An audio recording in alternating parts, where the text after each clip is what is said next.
My dear friends, may the peace of the Lord be with you. Whose glory do you seek in life?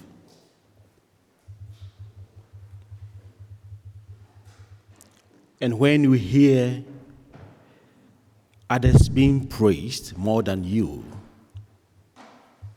how do you feel? How do you react?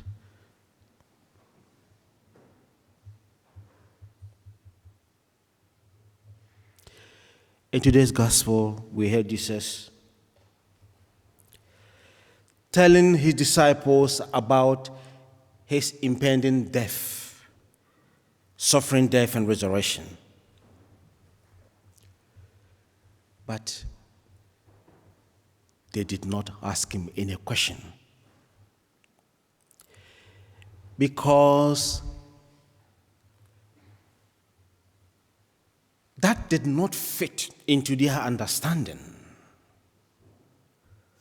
of the Messiah and what the Messiah came to do.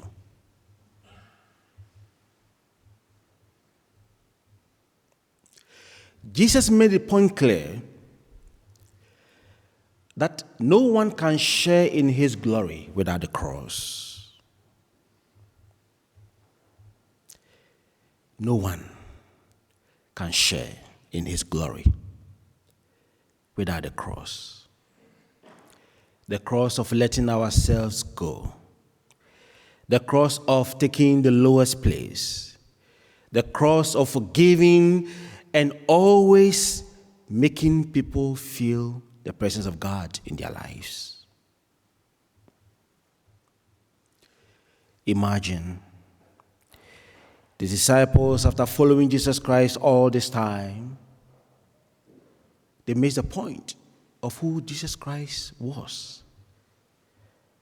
And they were only arguing about who is the greatest, thinking about the earthly kingdom, who is going to be the chief of staff, the secretary of state, who is going to be what? He said, no.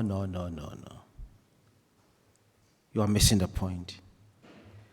Imagine how ashamed the disciples must have been when Christ called their attention to the fact that if you really want to be my disciples and be the greatest in the kingdom,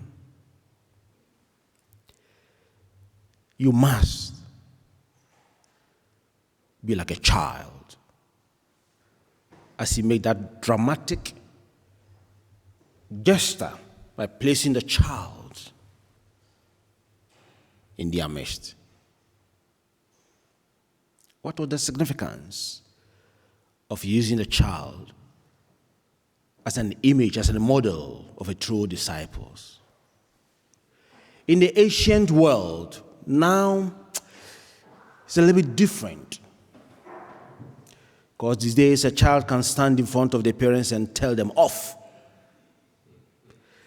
A child can decide to say, I want to eat this, I don't want to eat this. I want to dress this way, I don't want to dress that way.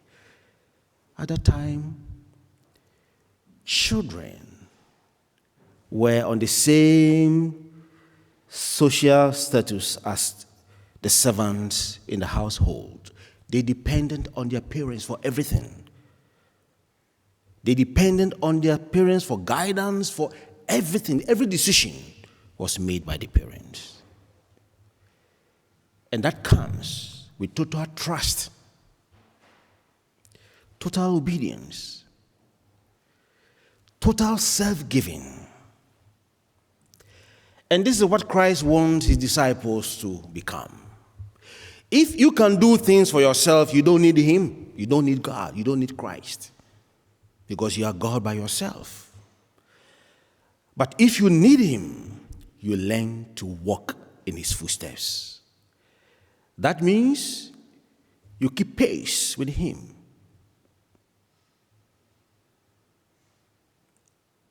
How often each and every one of us here want to be great, want to be better than others, want to be praised, want to receive favors more than the others by comparing ourselves.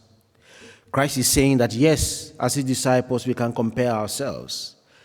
But we might compare ourselves with who can forgive more, who can love more, who is kind more, who is always making people feel the presence of God in their lives more.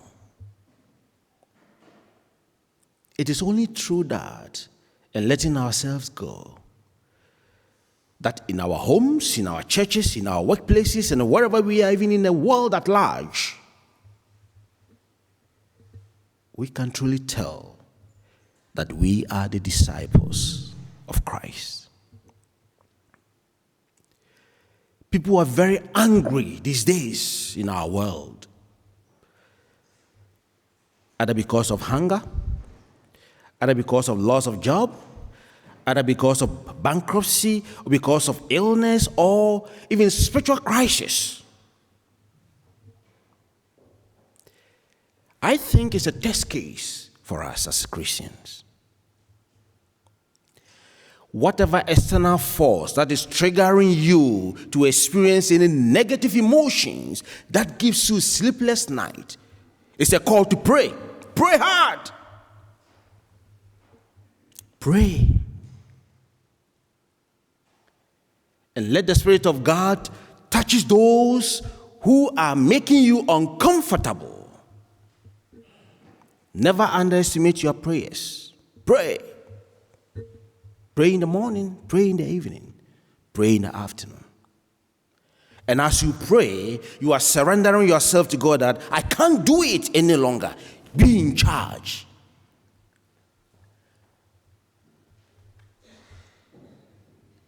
And this is the call on us. May each and every one of us here be diligent in our prayer life, in our faith, trusting that whatever we present to the Lord in public, in the quiet of our lives, He hears.